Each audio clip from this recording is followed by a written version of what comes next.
Bismillahirrahmanirrahim. Rabbi syrah li sadri wa yassir li amri wa hlul 'uqdatam min lisani yafqahu qawli. Allahumma shalli wa sallim ala habibika Mustafa sayyidina Muhammadin wa ala alihi wa sahbihi asma'in nama ba'du. Yang sangat saya hormati Ketua Yayasan Badar Wakaf Habib Hasan Al-Munawwar. Juga di sini ada Bapak Rektor Pak Bejo, ada Direktur RSI Bapak Masyudi, para pembantu rektor, para dekan, semua yang hadir saya hormati. Ini karena acara kampus, acara rileks, saya akan menyampaikan kajian ilmiah secara rileks bahwa ini meringati tahun baru itu jelas salah ini. Ini bukan tahun baru ini, tahun terakhir.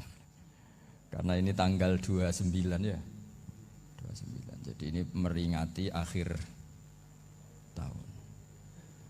Tapi karena rektornya itu orang bejo, dalah itu enggak ada yang nyoal kesalahannya. Jadi ini orang pinter sama orang bejo itu hebat orang bejo.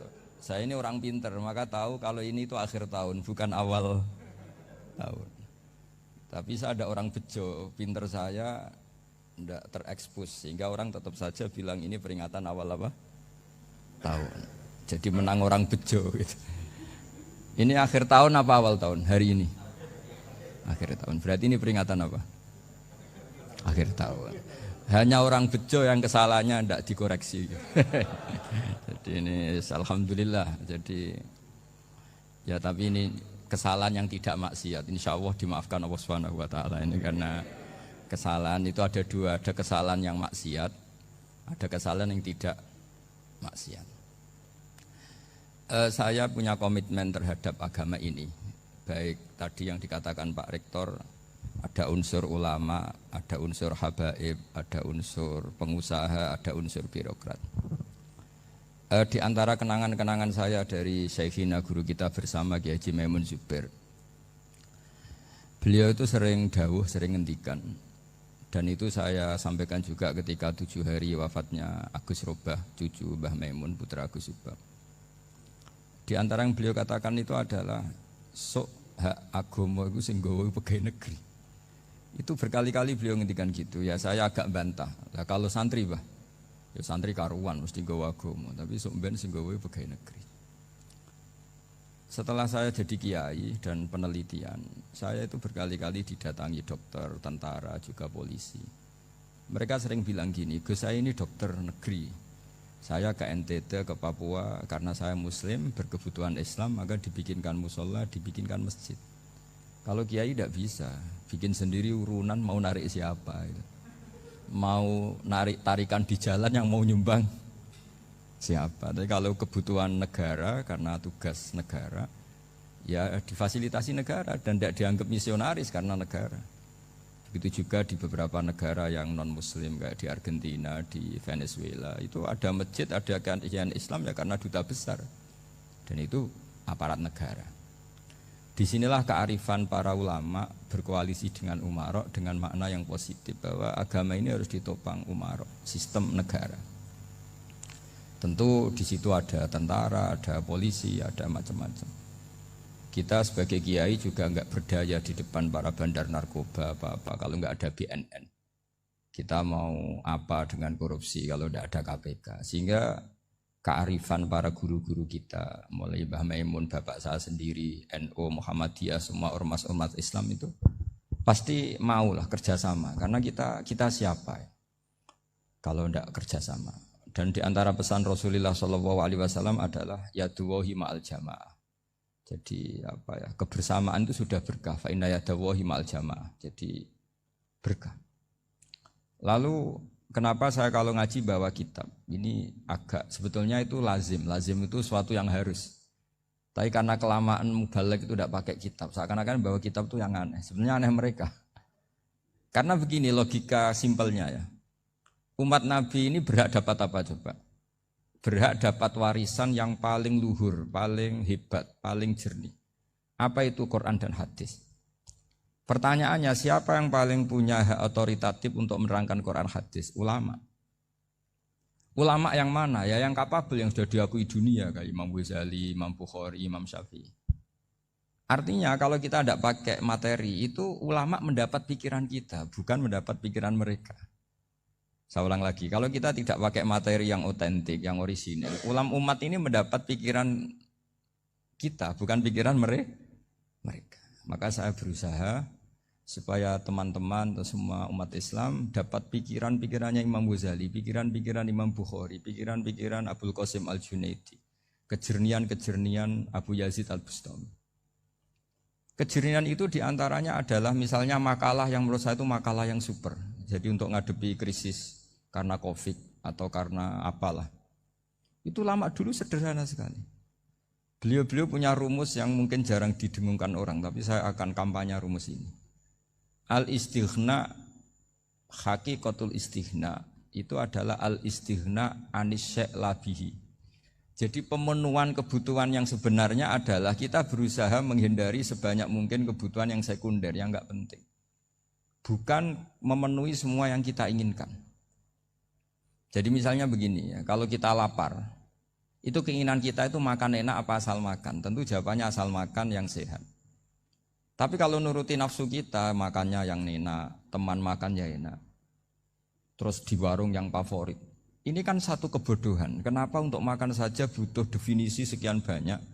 Yang kita harus kecewa, warung favoritnya bisa sudah tutup. Atau kita ke sana harus macet. Ribet. Yang benar-benar arif dan bijaksana itu adalah al-istighna anisya. Sesuatu yang tidak mendesak itu jangan jadikan kebutuhan.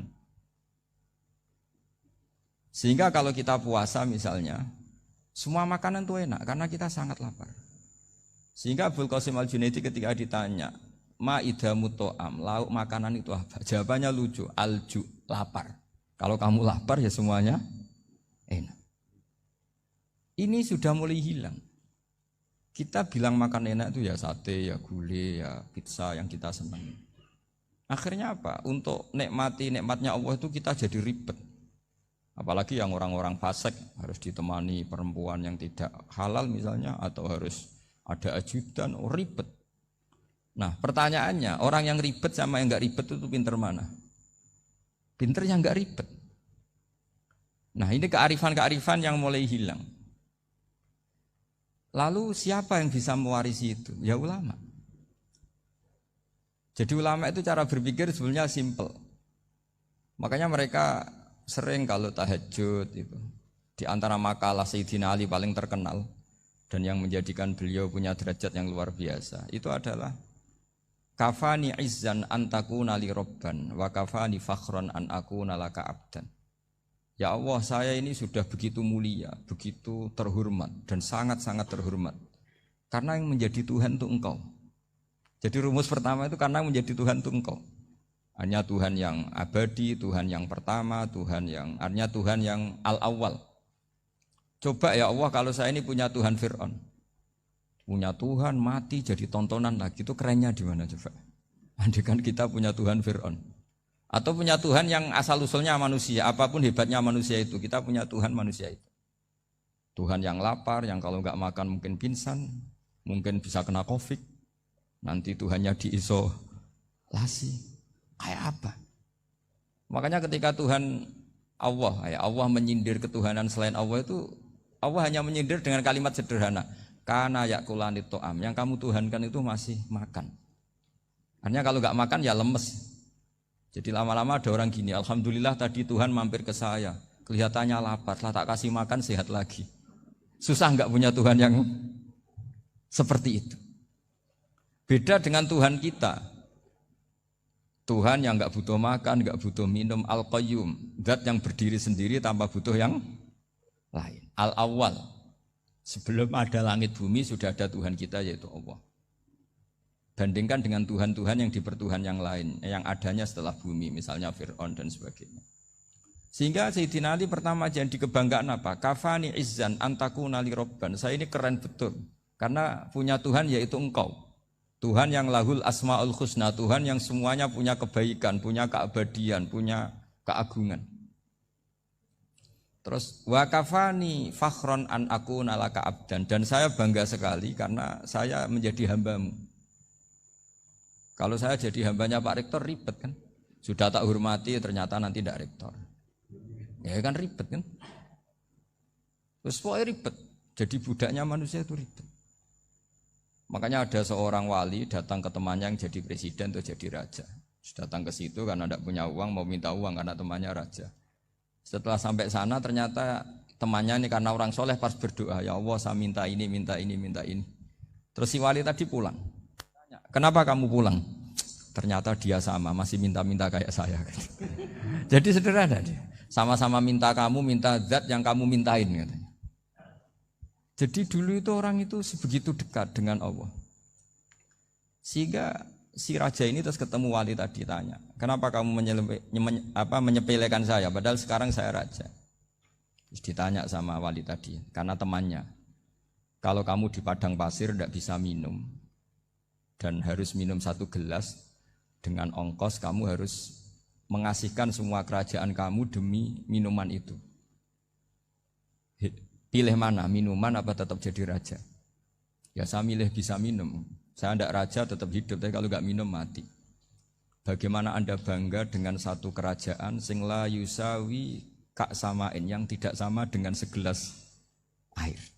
Jadi artinya terus mereka melihat jadi raja itu ya biasa, jadi presiden biasa, jadi rektor biasa. Karena mereka biasa berlogika hakikatul izzah itu ya at-taqarrub ila Allah, yang benar-benar terhormat itu ya dekat dengan Allah.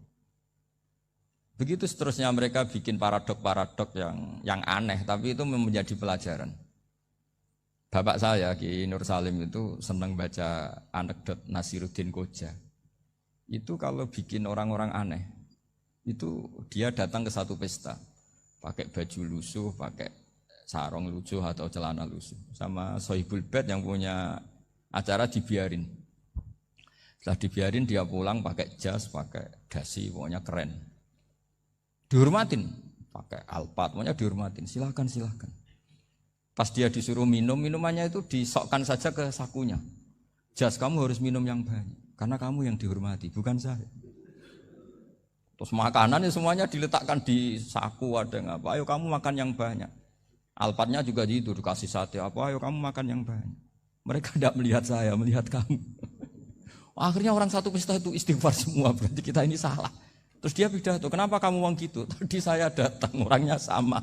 Gara-gara beda pakaian, penghormatannya beda. Berarti yang berhak dapat makanan ini jasa ya, bukan saya. Betapa naifnya kita sebagai orang. Ternyata kita masih hormat sesuatu yang seperti itu, yang atribut lah. Jadi orang-orang sufi itu orang yang bisa menertawakan dunia. Akhirnya ya pertama dia dianggap orang gila, masa jas dikasih makan, dikasih minum. Tapi secara fikih dia benar, haram dia makan. Karena pas dia datang dibiarin, setelah pakai jas dikasih makan. Berarti hakikat yang dapat rezeki siapa? Jasnya apa orangnya? Jasnya apa orangnya? Jasnya. Jadi itu orang-orang sufi, kearifan orang-orang dulu itu bisa ngelola hal-hal yang keseharian menjadi luar biasa. Ada seorang wali melihat istrinya makan 1 piring, anaknya makan 1 piring, ditanya, kalian kenyang? Wah kenyang sekali. Melihat anaknya minum kopi 1 cingkir, senang, kalian senang sekali. Wah kalau senang dengan hal-hal yang murah bisa, ngapain harus senang dengan hal-hal yang mewah, bodoh sekali saya. Sehingga terus mereka bisa qanaah. Qanaah itu ya hidup itu simpel, sederhana. Jadi tentu saya tidak akan ngomong yang muluk-muluk, selain itu tidak bidang saya juga apa ya. Kita ini butuh obat di kondisi Covid seperti ini, butuh kesederhanaan, butuh apa ya.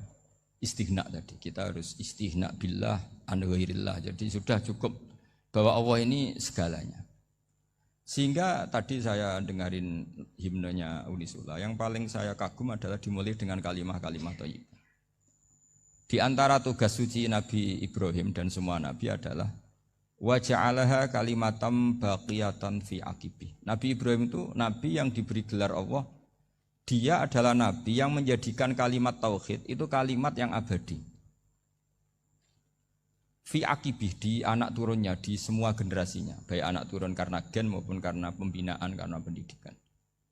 Ini penting sekali saya utarakan karena apa? Satu kehidupan itu sebenarnya digerakkan oleh kata-kata, oleh moto kalau oleh bahasa modern. Sehingga banyak ulama mengatakan al-ibarat kutun li'ailatil mustami'in, bahwa redaksi atau moto atau pegangan hidup itu penggerak kehidupan. Sehingga sebetulnya manusia itu digerakkan oleh kalimah-kalimah itu, oleh moto-moto itu, oleh prinsip-prinsip hidup itu. Misalnya orang Palestina itu tiap hari ke pasar gitu. Mereka ke laut gitu. Ditanya, kenapa tidak takut tembak Israel? Jawabannya lucu. Kena tembak ya mati, enggak makan ya mati. Enggak kerja ya mati. Ya sudah, sama-sama mati ya mendingan aktivitas normal. Tapi saya tidak menyarankan itu untuk melawan COVID. Ini cerita saja. Kamu jangan provokator itu. Karena ini wilayah sensitif. Jadi banyak orang yang poligami. Kalau ditanya alasannya gitu. Istri satu ya cerewet, dua ya cerewet, mendingan 4. Ya banyak ya gitu. Tapi ada yang kebalikan. Istri satu cerewet saja hampir jantungan. Apalagi 4. Tinggal matinya kan gitu. Itu semua yang menggerakkan itu kalimat. Kalimat itu satu pegangan. Banyak orang loh yang nggak ingin jadi rektor tuh banyak loh Pak Bejo. Jangan kira semua dosen ingin jadi rektor. Melihat rektor sibuk rapat, mempertahankan reputasi Unisula, terus sering pegang kepala. Ngapain repot-repot? Jadi tukang sapu aja dapat gaji, ngopi, rokokan, selesai. Bodoh amat jadi rektor, mikir orang banyak.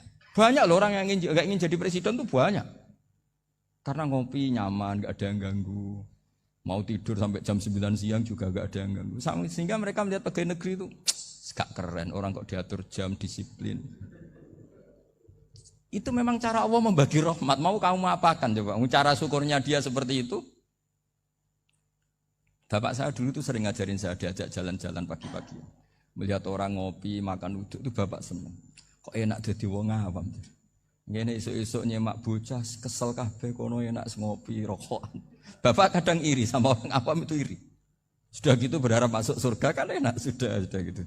Tahu-tahu mati, tidak tahu ke surga apa ke neraka ya tidak tahu. Jadi orang dulu itu orang yang bisa mensederhanakan dunia. Sehingga ya sudah cara bahagia. Makanya saya alhamdulillah saya ini kerjasama sama UII sama beberapa kampus. Memang amdan itu sengaja. Kampus itu ya punya sistem yang nggak bisa mewakili sistem kiai. Kiai juga punya sistem yang nggak terwakili oleh kampus juga sebaliknya saling melengkapi. Saya sering ketemu rektor UII, rektor kampus-kampus Islam.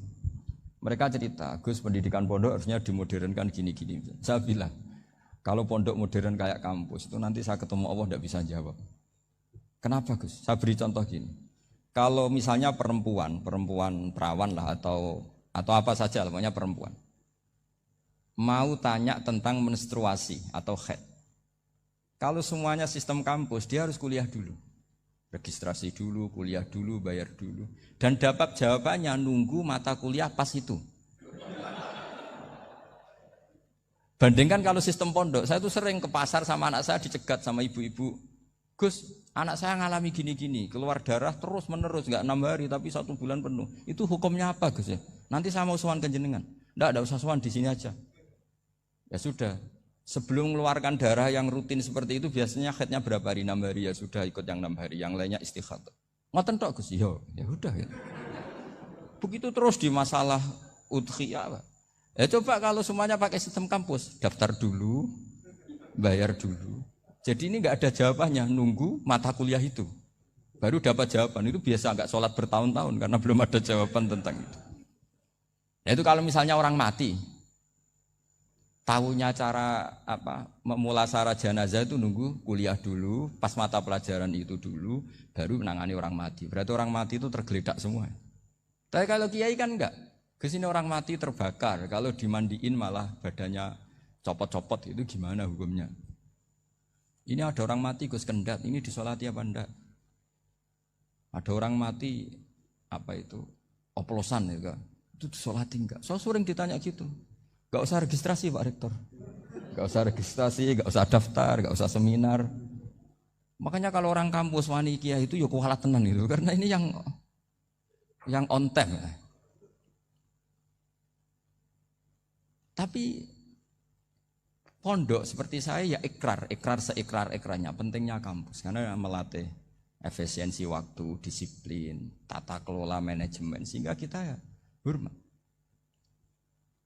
Tapi tadi Kita harus saling melengkapi sehingga saya tunjukkan ke publik bahwa saya hormat sekali sama polisi, sama tentara. Coba kita bisa apa ngadepi bandar narkoba kalau enggak polisi? Bisa apa coba menjaga NKRI kalau enggak tentara? Begitu juga ya sudahlah kita memang fa inna yadallahi ma'al jamaah, kita berkah itu kalau bersama-sama. Enggak bisa kita sendiri. Nah lalu orang kayak saya itu ya beberapa kali sebetulnya saya itu ditawanin jadi dokter honoris causa apa. Kekhawatiran saya satu Pak Bejo, takut pas enggak punya uang. Itu dokter kok di duit kan gak pantas gitu. Jadi repot gitu, daripada beban lah sudah lah, nggak usah dokter. Jadi kalau nggak punya uang ya pantas, terus kalau ngebis ya pantas. Suatu saat kalau mati nggak ada yang hadir ya pantas, nggak dokter gitu. Kalau sudah dokter kok masuk neraka, dokter kok masuk neraka kayaknya, apalagi rektor kampus Islam kok masuk neraka itu kan kok kayak nggak pas itu. Misalnya rektor Unisiola ditanya mungkar nakir, nggak bisa kan kayak gimana gitu. Makanya harus sering ngaji saya supaya nggak malu di depan mungkar nakir. Masa rektor ditanya mungkar nakir nggak bisa. Harus berani bentak. Ini saya rektor loh Pak mungkar nakir. Masa kalau wali-wali dulu berani. Masyhur di cerita wali-wali ditanya marabbuka manabuka. Saya ini guru tauhid. Kok kamu tanya marabbuka manabuka yang ngotok? Kamu tidak pernah ngaji, enak aja tanya. Jadi wali-wali itu ya rileks ngadepi mungkin. Saya yakin rileks wali di Bang Pak Rektor. Saya yakin itu. Karena wali itu lebih dekat Allah. Sehingga orang dulu itu saya ulang lagi ya.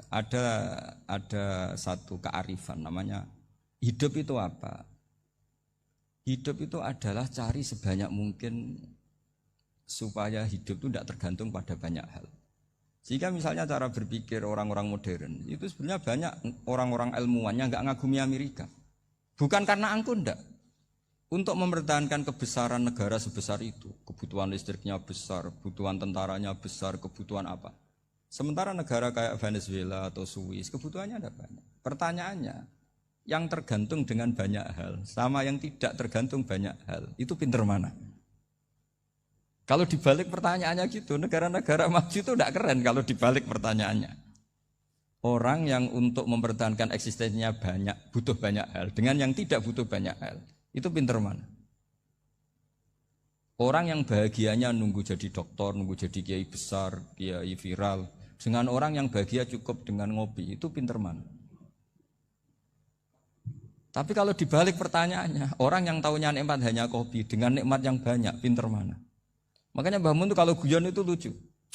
Aku iku saake ambek wong desa sing mlebu swarga. Saya dulu eskal mlebu swarga kok disakeni. Akhirnya beliau memberi penjelasan. Wong desa iku roe pakanan enak, iku mau kopi mbek uduk. Lah swarga iku mau nuruti sing dikarepno. Akhirnya wis mau mangan, wis ngopi, nguduk, ngopi. Wong ora roh pakanan liyane iku ora roh. Nasi mandi ya ora roh, pizza ya ora roh apa-apa.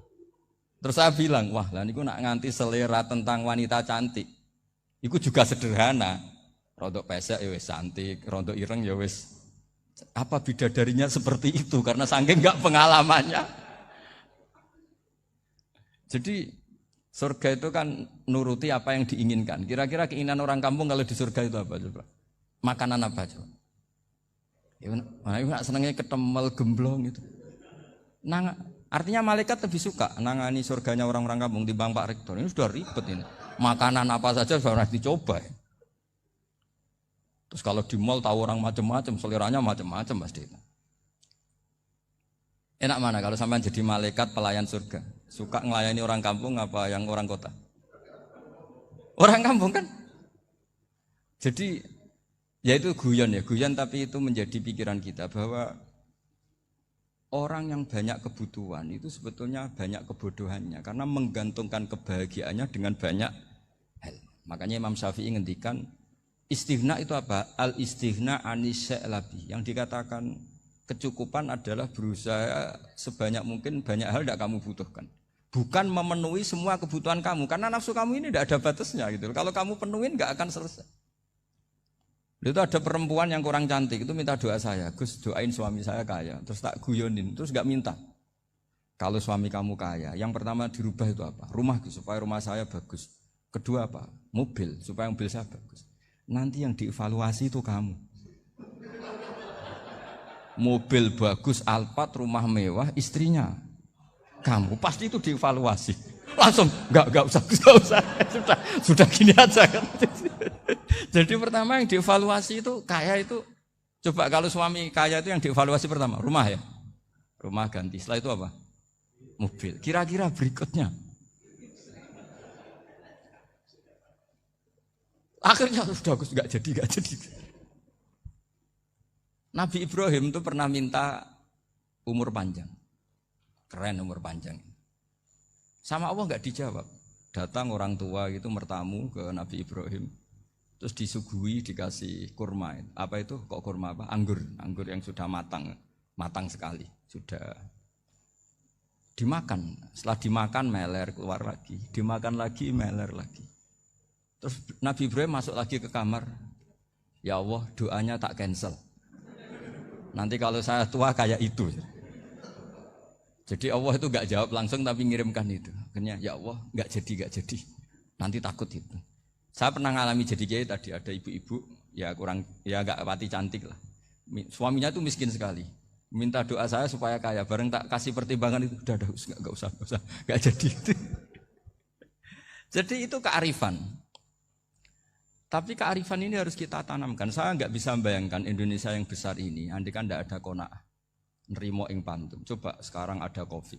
Andai kan Indonesia itu kayak Perancis. Saya beberapa kali punya tamu orang yang hidup lama di Perancis, bahkan dapat istri orang Perancis. Itu dulu nggak begitu mencintai Indonesia. Tapi setelah di Perancis 2 tahun, wah Indonesia hebat. Di Perancis itu kata dia kalau cerita, semua kebutuhan masyarakat itu dibebankan ke negara. Apa saja minta negara, apa saja nyoal negara. Sementara Indonesia, coba kalau Indonesia mengalami seperti ini kok tidak ada qanaah, rimo ing pantum, bisa kios Indonesia. Orang miskin nyalahkan negara, kelaparan nyalahkan negara, apa saja. Tapi barokahnya dididik kiai, jogeman nyalahno wong liya. Urip pun romo ing pandum, diame. Sampai enggak ngerti kalau Covid. Banyak tuh orang-orang kampung itu, orang lugu-lugu itu. Mbah niki saking Covid, salam ning Covid, muga-muga umure panjang. Dikira Covid itu nama orang yang ahli sosial itu. Mbah niki dana saking Covid. Matur nuwun sampekno salamku, muga-muga umur panjang. Bingung kan yang nganterin ini. Ini gimana yang mau menjelaskan? Memang enggak paham. Ribet kan. Tapi saya pastikan bahwa dengan keadaan seperti ini kita bahagia, kita stabil, itu jelas barokahnya kalimah tadi, moto tadi atau pegangan hidup tadi. Makanya disebut al-ibarat qutun li'ailatil mustami'in, bahwa redaksi atau kata-kata atau pegangan atau filosofi hidup, apalah namanya itu adalah penyemangat. Karena kata-kata ini memang luar biasa. Ketika sahabat perang demi kebenaran, zaman itu ya pasti benar karena yang dibela Nabi. Dulu itu kan enak zaman Nabi, yang dibela mesti benarnya, musuhnya mesti salahnya. Sehingga dulu itu memang harus tegas. Kalau sekarang mau tegas gimana? Yang kamu bela tidak mesti benar, musuhnya tidak mesti salah. Ribet kan kalau misalnya saya tukaran sama Pak Rektor, kamu mau bela mana kan bingung. Saya tidak mesti benar, saya tidak Nabi. Pak Rektor apalagi tidak mesti benar lagi kan? Ribet kan? Jadi kalau kita mau perang sekarang itu mau pede gimana? Enggak. Makanya banyak ulama sekarang itu mau tegas tuh enggak berani karena ya banyak hal yang abu-abu lah wilayahnya. Misalnya pilihan presiden atau pilihan bupati, pilihan menteri. Kamu mati-matian bela itu, yang kamu bela tidak mesti benar, musuh kamu tidak mesti salah. Misalnya pilihan bupati, wah ini kabupaten ini baik kalau bupatinya ini, yang satu bilang ini, terus tim suksesnya kamu tanya, kamu yakin? Ya tidak juga. Lah kenapa semangat? Kan saya botohnya, paling alasannya ya itu aja, bukan yang lain. Beda dengan zaman Nabi, Nabinya mesti benar, Abu Jahalnya mesti salah, kan enak aturan mainnya jelas. Singkat cerita dalam perang itu banyak sahabat yang ngalami luka, ngalami apa gitu. Kemudian curhat ke Nabi, ya Nabi gara-gara derekkan jenengan, ngikuti jenengan saya harus ngalami seperti ini. Ngiranya orang itu diapresiasi sama Allah keluarnya itu. Ternyata sama Allah gak diapresiasi. Malah diturunkan ayat intakunu ta'lamuna fa innahum ya'lamuna kama ta'lamun wa tarjuna minallah ma'ala yarjun. Kalau kamu sakit karena perang, orang-orang kafir itu ya sakit, itu saja berani padahal demi kekafiran. Wa tarjuna minallah ma'ala yarjun, padahal kamu punya nilai lebih, yaitu berharap kepada Allah yang mereka tidak punya. Saya jadi kiai itu ya kadang mangkel. Karena yang benci ya benci, yang seneng itu ngel-ngel loh kayak Pak Bejo. Jadi semuanya ribet. Nah iya, yang benci ya ganggu, yang seneng ya ganggu, tambah nemen. Seribet. Tapi kalau sudah ingat bandar narkoba, mereka berhadapan dengan polisi, kadang ditembak karena kesalahannya terlalu fatal. Antar persaingan mereka juga bisa tembak-tembakan karena merebut pasar narkoba. Itu saja mereka berani. Kok kita yang jadi kiai kadang dicium tangannya, dihormati gak berani, hanya takut musibah-musibah kecil atau problem-problem kecil. Nah iya, kalau kita bandingannya gitu. Kalau kamu mau tahajud kedinginan, itu masih nanti dihisab Allah itu gitu. Maling ayam itu keluar malam-malam, hanya dapat ayam. Itu gak takut dingin. Ya gak takut digebuki masa. Kamu mau tahajud aja takut dingin. Makanya nanti hisabnya orang soleh itu nanti dijajarkan orang dolim. Terus diperbandingkan. Wah itu habis kamu kalau itu. Jadi misalnya Unisula mau rapat, tapi ini malam, kalau malam dingin nanti sama masuk angin. Wah anak-anak pang di perapatan aja berani kamu. Kalau sudah perbandingannya gitu tuh ribet kita nanti. Makanya itu kalimat itu moto atau filosofi hidup. Sehingga diulang lagi nasihat itu. Iyam saskum korhun faqadu masal qoma korhum mislu. Kalau kamu kena luka, orang-orang yang enggak benar juga akan kena luka. Itu aja berani demi ketidakbenaran. Masa kamu demi kebenaran enggak berani? Akhirnya orang itu kalimat, itu heroik. Makanya kita ini penting ya, makanya tadi himne Unisula dimulai kalimat thayyibah. Karena kalimat ini yang menjaga kita kalimat ini. Misalnya tentang Tuhan. Kenapa orang Islam imannya kokoh seperti ini, termasuk yang sudah hidup di Amerika, di Australia, di mana-mana. Itu ya barokahnya ajaran atau barokahnya kalimah. Saya sebut kalimah saja pakai bahasa santri. Karena la ilaha illallah itu dalam tradisi santri disebut kalimatu haqqin alaiha nahya wa alaiha namut wa alaiha nub'ats. Ada yang riwayat wa biha nub'ats insyaallah taala minal aminin. Kenapa mereka di mana-mana meskipun sekolah di Amerika, di Australia, bahkan di Uni Soviet tetap mukmin? Itu barokahnya ajaran yang benar. Allah itu siapa? Tuhan. Tuhan itu sifat dasarnya apa? Awal. Dia harus wujud awal sebelum makhluk yang lain. Sehingga ketika ada negara yang maju, yang tertib, manajemennya tertib, masyarakatnya makmur, tapi punya Tuhan yang tidak seperti itu, tidak awal, itu sudah gak nyaman. Karena ndaklah keren Tuhan saya, karena Tuhan saya itu al-awwal, zat yang pertama. Tuhan saya keren lah, zat yang gak mati. Tuhan yang gak mati, yang gak pernah mengalami kematian. Sehingga tontonan atau yang dilihat kenikmatan-kenikmatan yang lain ini tidak mengubah dia pendirian tentang Tuhan. Karena mantapnya satu kalimat tadi bahwa Tuhan itu ya harus satu, harus awal, harus tidak mati, tidak rusak, tidak mengalami apa-apa yang membahayakan. Sehingga ketika ditawarin Tuhan yang lain meskipun menjanjikan secara finansial atau kemakmuran, mereka gak tertarik.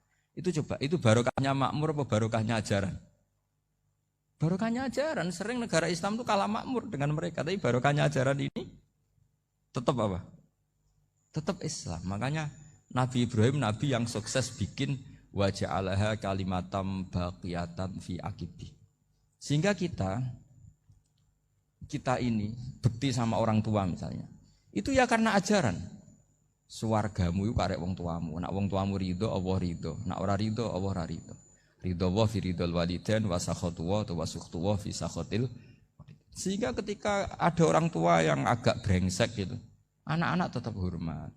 Punya orang tua yang miskin, yang sudah miskin, tukang tombok nomor, banyak kan di kampung gitu. Ya tetap hormat. Coba kalau dari awal kita ngajari orang tua kamu hormati ya, kalau baik, kalau enggak usah. Bisa geger Indonesia. Tapi barokahnya ajaran-ajaran itu Indonesia tertib karena ada ajaran.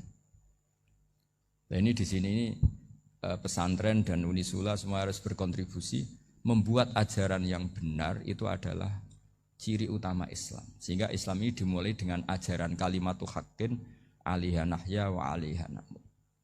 Sehingga kita tenang seperti ini. Saya ini termasuk kiai yang tenang. Meskipun kata orang banyak saya ini kiai besar, tapi termasuk kiai yang paling tenang.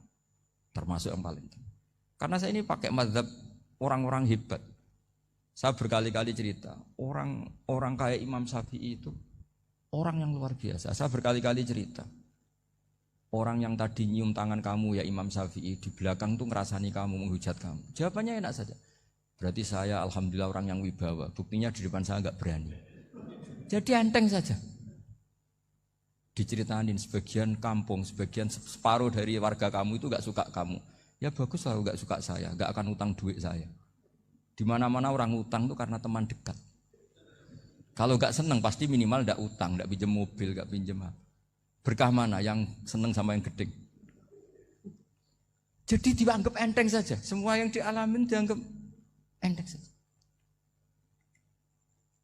Misalnya punya istri pemarah, ya baguslah marahin suami. Kalau marahin tonggo malah ribet. Jadi kamu harus terima kasih kalau dimarahin istri. Baguslah marahin saya mah, kalau marahin tonggo ribet. Jadi enteng saja. Tapi kita sekarang tuh karena nafsu ya, sehingga menghadapi hidup ini ribet. Ulama dulu kalau mau mati itu senangnya bukan main.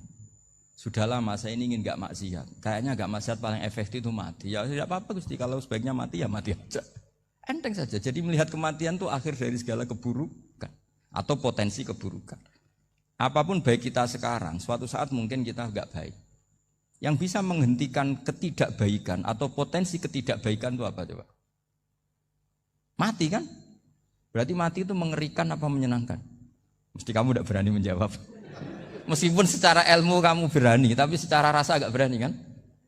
Saya ulang lagi ya. Yang bisa menghentikan keburukan atau potensi keburukan itu apa coba? Apa? Kematian. Berarti kematian itu menyenangkan atau menyusahkan? Apapun kamu tidak berani jawab karena kamu agak-agak duniawi itu kelihatannya. Tapi secara ilmu, kamu tahu kan kalau mati itu tidak buruk-buruk banget. Karena apa? Itu akhir dari segala keburukan. Sehingga Nabi ngajarkan kalimat itu begitu luar biasa. Allahumma ahyini makanatil hayatu khairan li wa tawaffani makanatil wafatu khairan li. Nabi melihat dunia itu begitu indah. Ya Allah, kalau saya ini hidup, anggap saja hidup ini ziyadatan li fi kulli khairin, menjadi modal saya menambah segala kebaikan. Jika suatu saat saya mati, anggap mawon rohatan li min kulli syarrin, itu akhir dari segala keburukan saya. Sehingga mati hidup ya baik karena di situ kita bisa berkontribusi, beramal soleh. Mati juga baik karena mengakhiri segala keburukan. Nabi nate ngendikan lagi, ajaban li amril mu'mini inna amrahu kullahu khair. Orang mukmin itu mengagumkan, semuanya baik. In asobathu na'ma syakara fakana khairan lah. Kalau baru dapat nikmat, dia syukur, maka itu baik. Wa in asobatu dharra sabara. Kalau dapat masalah mereka sabar, itu juga baik. Sehingga orang mukmin dua sisinya pasti baik. Itu juga kalimat, maksudnya moto atau pegangan hidup. Nah berikut ini saya beri contoh, ini kenangan saya, ini contoh terakhir.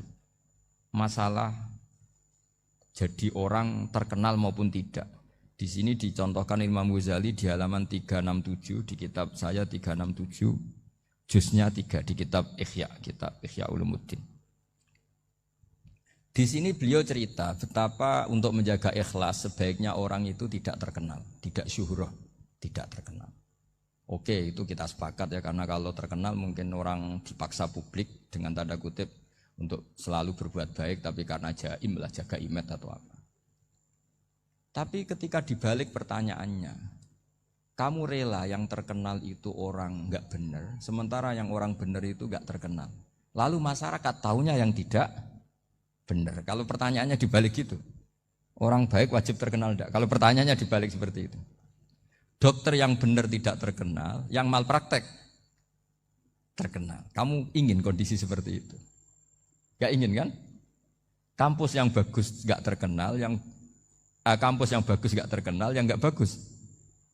Nah, Artinya apa? Gara-gara olah kata, olah pikiran, ini logika jadi rubah. Lagi-lagi apa? Jawaban itu ada di kata-kata sebetulnya. Makanya bab-bab seperti ini tidak usahlah kita berdebat, berpolemik. Sebaiknya orang itu humul, menutup diri. Apa sebaiknya orang terkenal, itu nggak perlu seperti itu. Sudah terserah Tuhan saja. Makanya saya mulai dulu ngaji sampai sekarang itu ya tidak punya punya ikon tertentu atau punya website tertentu, enggak. Sudah terserah pangeran. Sudah. Saya juga tidak sok suci materialistik atau enggak, ya tidak mikir saya. Bukan apa-apa ya, karena saya ini kiai, jadi biasa urusannya sama Allah, tidak sama makhluk. Jadi pusing kalau sama sarah-sarahnya makhluk itu pusing. Meskipun rektor kalau nasihati saya pasti tidak saya terima, itu tetap makhluk, itu sudah tidak ngefek kalau saya itu sudah ada itu. Bukan karena saya sombong, ya memang makhluk betul gitu, bukan. Cuma nasibnya bejo aja, tapi makhluk tetap makhluk. Saya beri contoh ya. Ini makalah yang ditulis Imam Ghazali. Ya, i'lam aslahaka Allah anna aslal jah wa intisarus sayyid atau sayyidi wal istihar. Bahwa mazmum itu. Balil mahmudu al-khumulu illa man saharahu wa ta'ala linasri dini min ghairi takallufi talabi syuhrati minhu. Jadi kalau kamu ingin ibadah kamu selamat, ya kamu jangan terkenal.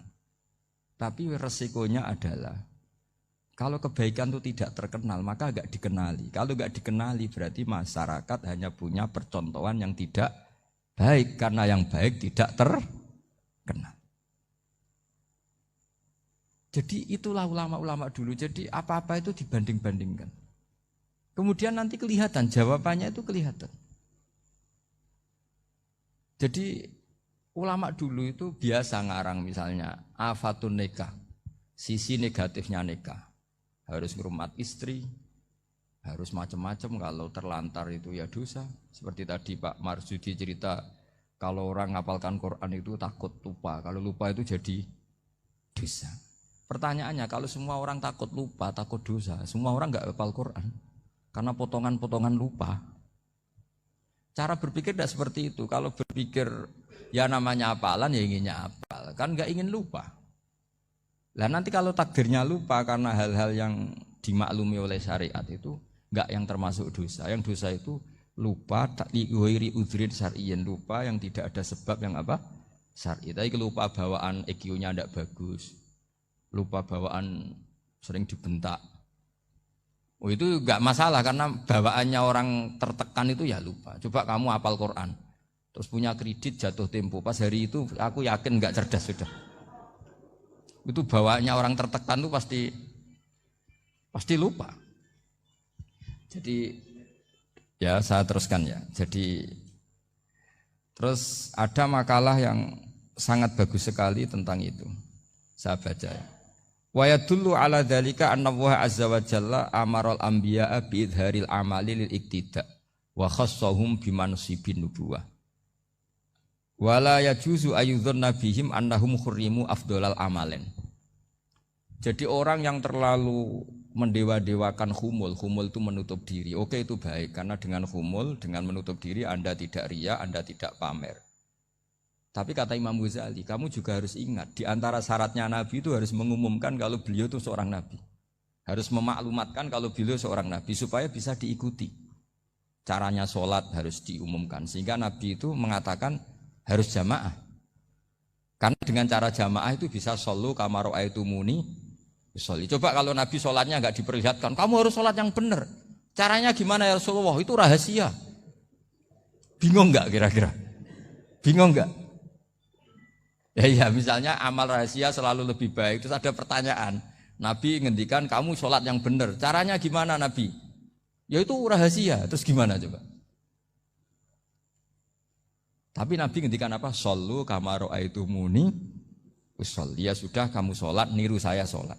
Berarti Nabi sholatnya diperlihatkan apa disembunyikan?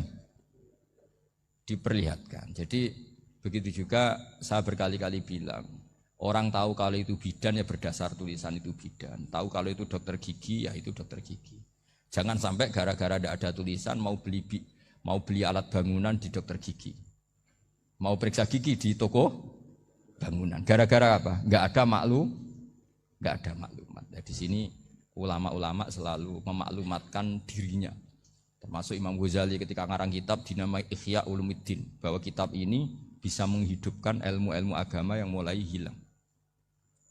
Begitu seterusnya. Jadi ini ngaji ya, jadi orang itu harus ngerti, jadi jangan nuruti emosi sendiri atau logika sendiri. Bahwa saya suka humul, ya monggo, agama Islam menyediakan sarana itu. Uzlah itu ya punya sisi kebaikannya sendiri. Tapi syuhrah terkenal asal tidak nuruti nafsu, juga punya sisi kebaikannya sendiri. Setidaknya umat ini punya satu master kebaikan yang mudah diakses.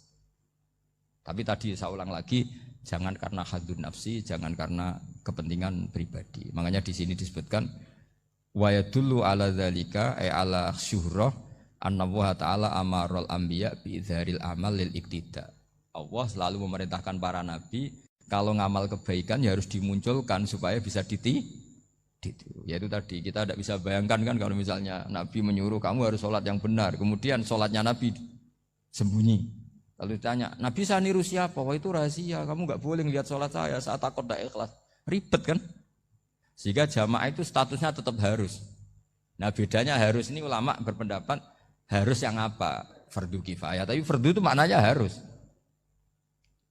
Tapi bukan berarti kalau nggak jamaah sholatnya nggak sah, nggak. Tetap tapi statusnya jamaah tetap apa? Harus. Nah barokahnya harus ini orang yang baru sholat, sholatnya langsung benar karena ada yang diikutin. Coba kalau mantan dukun baru sholat terus sholat sendiri, itu mesti mirip mantra. Karena dia tidak ada master percontohannya. Tapi barokahnya ada master, orang paling bodoh pun kalau sholat ya benar. Karena standar ada komandonya, ada imamnya. Sehingga Imam Ahmad malah berpikir keras. Syarat sahnya sholat itu harus jamaah. Cara pikirannya Imam Ahmad, keras sekali beliau. Sehingga kalau orang sholat sendiri kok ada orang lain yang maunya berjamaah harus bayar, orang itu harus bayar demi sahnya sholat. Itu madzhabnya Imam Ahmad. Tapi kalau madzhab Syafi'i hanya mengatakan itu fardu kifayah, yang kalau satu komunitas gak mau melakukan semuanya apa? Dosa.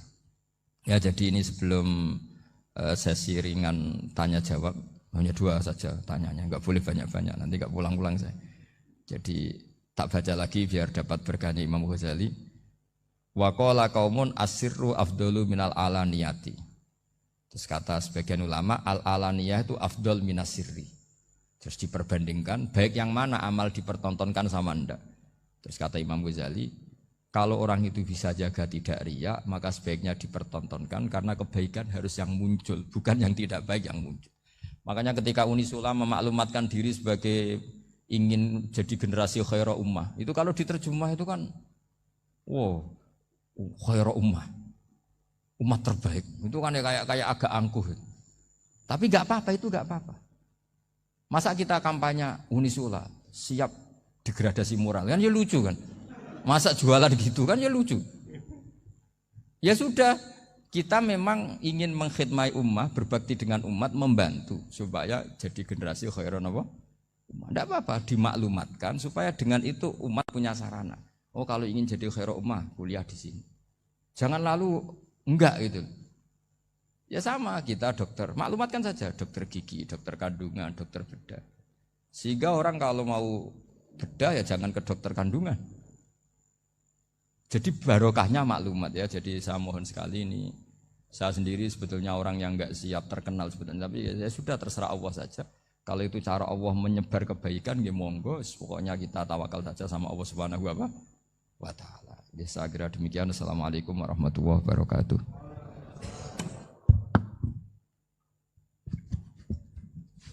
Matur suwun Gus. Alhamdulillah sesi tanya jawab. Gus, 2 ya, ini ada dari Yogi Banjarmasin, 1 tipe dengan Ahmad Banyuwangi, 1 tipe dengan Rizka Pekanbaru. Yang dari Banjarmasin itu, Gus mohon izin ngaji lewat jarak jauh, baik melalui YouTube ataupun lewat medsos. Namun sanadnya bagaimana Gus? Sebab masa kini belum bisa ketemu langsung. Terus Rizka Pekanbaru ini trik mendidik akidah anak sejak dini, pripun. Terus Ahmad Banyuwangi ini bagaimana kaum milenial, ini karena setipe Gus, generasi XYZ yang lahir tahun 2000-an. Bagaimana membuat menarik belajar tasawuf bagi generasi anak-anak. Nggih, namung niku. Tapi setunggal tipe niki tasawuf. Bagaimana belajar tasawuf untuk generasi-generasi yang cik nom-nom niku. Terus satu itu tipe dengan mendidik anak. Kemudian yang nomor 2 mohon izin ngaji jarak jauh. Sanatnya pripun? Karena belum bisa ketemu. Begini ya, saya mungkin yang kesekian kali ya punya tamu dari Kalimantan, dari Sulawesi. Memang kalau sebagian mereka pernah mondok itu tersiksa karena ngaji saya hanya lewat virtual atau lewat medsos. Kebaikan itu pasti sudah benar. Jadi dengan ketemu langsung maupun enggak itu secara sana itu sudah cukup. Cuma ada beberapa kebenaran yang butuh jelimet, butuh tahqiq, itu yang harus ketemu langsung. Tapi kalau yang kebenaran-kebenaran umum itu tidak perlu, karena kebenaran itu bahasa lainnya itu al-ma'ruf, sesuatu yang mudah dikenali oleh akal, oleh nurani, oleh komunitas, oleh sistem sosial. Sementara mungkar itu sesuatu yang aneh. Andai kan tidak ada agama pun, orang akan bilang selingkuh itu mungkar. Andai kan tidak ada agama pun, sesuatu milik siapa harus jelas. Sehingga diaturlah ini istrinya ini istrinya ini barangnya ini. Yang paling berhak make apa ya yang punya kan. Makanya nikah itu disebut ma'ruf. Yang boleh make ya yang punya. Misalnya yang boleh make mobil itu ya yang punya atau yang dapat izin. Itu disebut ma'ruf. Lalu yang enggak punya kok make, itu namanya mungkar. Ya aneh enggak punya kok make tanpa izin. Sehingga kebaikan-kebaikan seperti ini enggak butuh sanad karena semua orang pasti kenal. Makanya disebut kebaikan itu al-ma'ruf. Kemungkaran disebut mungkar. Jadi ma'ruf maknanya arafahul aklu, akal ini mudah menerima. Mungkar maknanya angkarohul aklu, akal ini menjadi aneh. Kan nggak mungkin lah orang yang waras mau ini ada minuman, kalau kamu minum hilang kesadaran, minuman ini halal, itu aneh nggak? Aneh kan? Tapi kalau kebalikannya ini minuman manfaat untuk stamina, manfaat untuk kesehatan, maka ini halal. Nah agama itu datang dengan sesuatu yang ma'ruf dan menolak sesuatu yang mungkar. Nah kebaikan-kebaikan seperti ini itu Pak Rektor gak perlu sanad karena itu sudah lazim, sudah keniscayaan. Lalu ada kebenaran yang butuh detail. Misalnya begini, wali nikah itu siapa? Wali nikah itu adalah bapaknya dan mbahnya misalnya. Nah kalimat dan mbahnya ini salah kalau dalam fikih Islam. Karena mbah dalam bahasa Jawa itu bisa mbah dari ibu. Sementara dalam otoritas Islam nggak memberikan hak ke mbah dari ibu. Seperti ini nggak boleh. Terus misalnya orang Kalimantan nikahkan putrinya dinikahkan oleh mbah dari ibunya hanya karena berdasar fatwa. Oh kemarin Gus Bah atau Kiai siapa dawuh wali itu kalau nggak bapak ya mbah. Wong ini mbahnya. Nah itu butuh detail. Yang dimaksud mbah di bab wali adalah abul ab, bapaknya bapak, bukan sekedar mbah. Nah hal-hal seperti itu mohon sekali untuk tidak kesusu atau tidak tergesa ngambil kesimpulan karena itu butuh fikih yang apa? Detail. Ya butuh fikih yang apa? Detail. Padahal istilahnya sama, wali itu bapak dan mbah. Sehingga dalam kitab-kitab matan misalnya kalau ada fa'ahakul auliya bitazwid abun summa jaddun itu pasti sama Sarah dikritik. Al-aula ayyakula abul ab. Seharusnya jangan dikatakan mbah karena kalau mbah memasukkan dari ibu. Yang benar adalah abun fa'abul ab, bapaknya bapak. Nah, jadi kira-kira gitu Pak Irton. Gantian jenengan yang menjelaskan ini. Yang nomor 2, bagaimana mendidik akidah dan tasawuf bagi generasi-generasi milenial ini. Ya kayak tadi, tasawuf maupun tauhid maupun ilmu moral apapun itu mudah sekali dididik. Ciri utama agama ini itu ad-dinu yusrun, agama itu mudah. Mudah itu artinya ya nurani nerima ya gampang, akal ya gampang, komunitas ya nerima gampang. Kayak tadi penjelasan saya tentang Tuhan. Ada orang miskin dari Indonesia, misalnya kuliah di Amerika. Dia mulai kecil tahu yang seharusnya jadi Tuhan itu siapa. Ya yang menciptakan langit bumi, sebaiknya yang jadi Tuhan itu siapa? Ya yang wujudnya paling awal. Kemudian dikasih alternatif Tuhan yang wujudnya ada tanggalnya. Keren enggak misalnya? Kan terus enggak keren. Kok Tuhan sama buminya kok dulu buminya, kayaknya kok enggak lah kayak gitu. Artinya barokahnya logika yang sehat ini kan ya setahu saya hampir jarang kan yang murtad masalah tauhid itu. Kalau moral banyak yang agak nakal, tapi secara tauhid jarang yang murtad karena tanaman logika tauhid itu mantap di Indonesia. Mulai kecil kan diajarin wujud, kidam, baqo, mukhalafatul lihawadisi, qiyamuhu fi nafsi. Sama, moral juga gitu. Jong jogeman misoi wong, kena dipisoi sakit enggak? Jangan pernah mencubit orang, dicubit itu sakit. Jadi orang diberi rasa. Enggak enak loh disakitin orang, dijotosin orang. Ya sudah jangan jotosin orang, enggak enak. Sehingga apa ya, kalau kamu ingin sopan ya disopani harus sopan, kalau ingin dihormati harus menghormati orang lain, sehingga itu tertanam. Makanya bangsa kita termasuk yang terbaik akhlaknya kalau musim haji itu dipuji-puji sama sekian negara karena pantangan lah kita nginjek orang sholat, melangkai orang ruko, orang sujud. Kalau orang lain mungkin kan seenaknya. Iya, karena mulai kecil itu dilatih tidak boleh melangkai orang, tidak boleh. Jadi akhlak itu ya diajarkan mulai kecil plus logikanya. Logika itu ya apa saja lah, yang penting menjadi anak kecil itu paham. Dan itu mudah, saya ulang lagi mudah. Karena agama ini ad-dinu yusrun, agama ini mudah, jadi mudah dipahami. Enggak bisa kamu katakan misalnya tasawuf. Tasawuf itu ya gampang kayak tadi, seperti Bapak kalau ngendikan. Makanan yang membuat enak itu karena menunya yang mewah kamu cocok atau karena kamu lapar. Lama-lama orang kan berpikir, ya setiap puasa itu kok tempe enak, tahu enak, tapi kalau sudah buka, sudah kenyang, apa saja semuanya menjadi tidak enak. Padahal kualitas menunya masih enak, tapi gara-gara kenyang menjadi tidak enak. Berarti penyebab enak itu lapar apa menu? Lapar.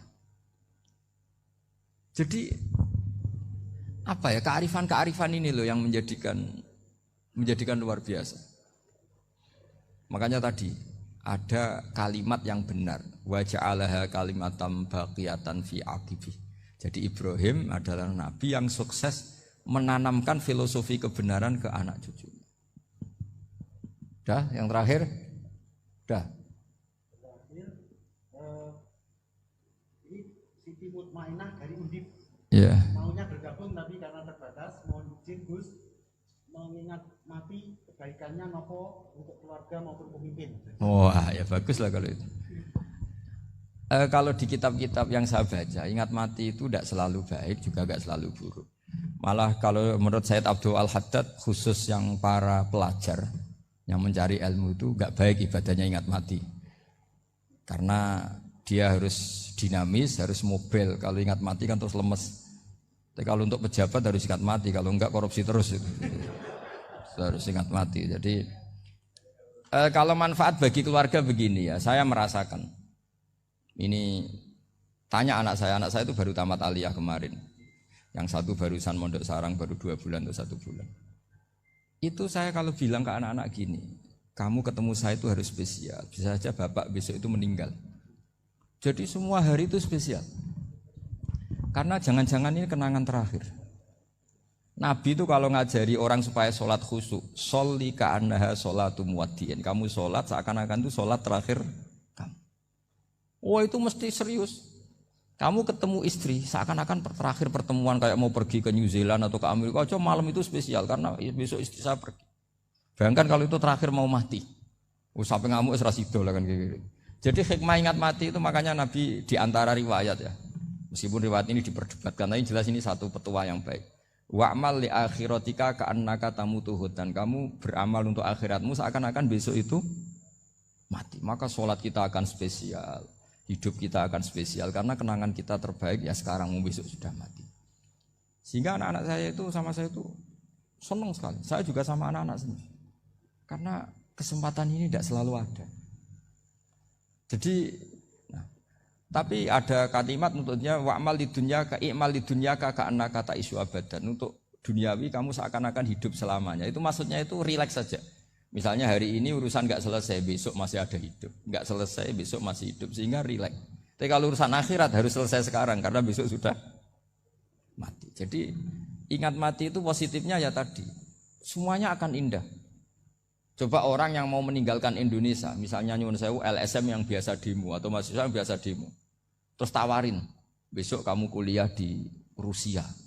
Itu warung apa saja kenangannya baik semua, karena mau meninggalkan Indonesia. Tapi kalau tahu gak meninggalkan Indonesia, demo terus. Orang-orang sering demo, tawarin ke luar negeri, kira-kira mau nggak? Pasti lebih suka apa? Indonesia. Orang paling miskin yang ngeluh terus di dunia ngeluh gak pernah nikmat, tawarin mati, mau nggak? Nggak mau kan? Nah, jadi untuk supaya hidup ini nikmat, semuanya itu anggap kenangan terbaik Anda dan itu bisa saja kenangan terakhir.